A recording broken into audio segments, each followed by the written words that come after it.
My Lords, I rise to speak to the 4 amendments that appear in this group in my name, starting with Amendment 26, which is also backed by the Noble Lady Baroness Freeman of Steventon and the Noble Baroness Smith of Landface, which is about period product regulation and sets out a requirement that within 1 year of the Act being passed, the Secretary of State must create regulations to reduce the health risks of period products. Now, I've circulated to many Noble Lords and will be delighted to share with anyone who's missed it a briefing prepared by the Women's Environmental Network. That briefing is now complete and it has a list of NGOs that are backing the briefing, which is backing the amendment. The Women's Environmental Network, the Pesticide Collaboration, the Hazards Campaign, City to Sea, Hey Girls, UK for Youth, Pesticide Action Network, Natracare, the Soil Association, MCS Aware, Savitri, Menstruation Research Network, the Rivers Trust, Period, Positive, FIDRA and the British Society for Antimicrobial Chemotherapy. There is a lot of backing for this amendment, my Lords. And I wish to offer my thanks to the Noble Lord the Minister and his officials who've very kindly provided their time for a science-rich, detailed debate looking at the policy in this area. But I'm afraid they haven't convinced me that we don't need this amendment because whilst there are many large-scale across-product actions that need to be taken, there is something here that can be done now directly for health that is perfectly possible and that this amendment delivers. Now, these period products are, of course, as the removal of VAT recognised, a necessity, not a luxury consumer item, used by roughly 15 million people who menstruate each month.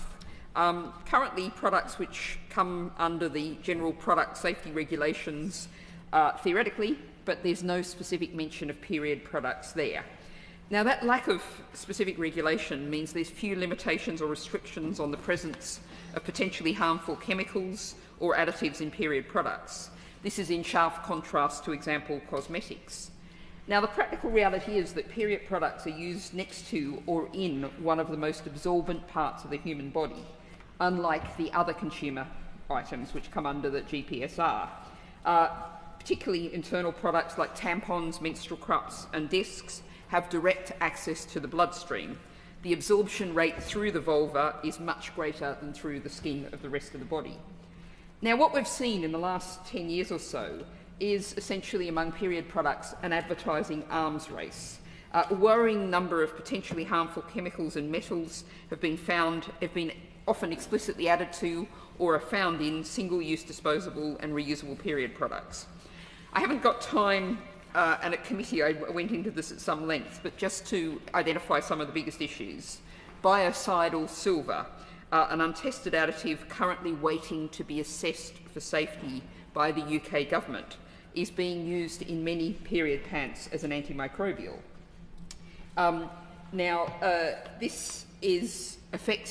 There's research showing this affects the microbiome in the vulva. They wash out after the first 10 washes, 72% of it is very toxic to aquatic life and is also contributes to antimicrobial resistance. And I note today that the National Audit Office explicitly came out to say that we are not collectively doing anything like enough about antimicrobial resistance. Now, also found in period products are endocrine disrupting chemicals such as phthalates, bisphenols and parabens, all of which have been identified as disrupting the function of our endocrine system linked to cancer, reproductive and development disorders, birth defects, asthma and allergies. PFAS, an acronym will be familiar to many Noble Lords as forever chemicals. They've been found in period products used for waterproofing, widely used elsewhere, as I'll come back to. Heavy metals. Last year, lead, arsenic and cadmium were all found in tampons tested in the UK and internationally. For lead, there's no safe level of exposure. And of course, we come to microplastics. Despite their apparently cottony appearance, both tampons and pads can be up to 90% plastic, and they very likely continually shed microplastics. I say very likely, but I can point to research from Galway that recently found microplastics from period products in outlets from wastewater treatment plants going through those wastewater treatment plants. The University of Manchester found that tampons can shed a 17 billion nanoplastic fibres, an average of 9.4 billion per tampon. That means people being exposed to 86 trillion fibres over a lifetime of use. Then I come to synthetic fragrances, which have been used in period products to address, encouraged by advertising, consumer anxiety about the social construct of so-called menstrual odours. These add nothing to functionality, but do contribute to stigma. And if a comparable amount of fragrance was found in a cosmetic product, it would have to be labelled, yet there is no such regulation for period products. So you might say, oh, but there's an amendment that says the government must act within 1 year. Well, I can point, noble lords, to New York State, Catalonia, Wales and Scotland, where there is already regulations in place. The European eco-label prohibits the use of many of the chemicals that I referred to, although it is unfortunately only a voluntary code of excellence. These examples show that it is possible to act. What is needed is political will to protect our population. That is what I am asking for, and it is my intention. I've given notice to the House. It's my intention to put this amendment to the vote. But also, I want to refer to my other amendments in this group, which actually help put that Amendment 26 on period products in context, because Amendment 33 is actually a development from two amendments that I tabled in committee stage on this bill, which were about the harmful impacts of clothing and a call for a ban on single-use plastics. What I've done is, as one is supposed to, developed that, bringing this forward to report, to see what we might be able to do in the short term to really understand the scale of the problem we're facing. And I do say this in the context of a study many noble lords may have seen out this month about the amount of tiny fragments of plastic that will be in your brain. These were thought to not be able to cross the blood-brain barrier, but they very clearly are. And this study showed that the concentration of microplastics in analysed brains has increased by 50% from 2016 to 2024. When they examined the brains of 12 patients deceased with dementia, those brains had 3 to 5 times as much microplastics as people who died without suffering from dementia.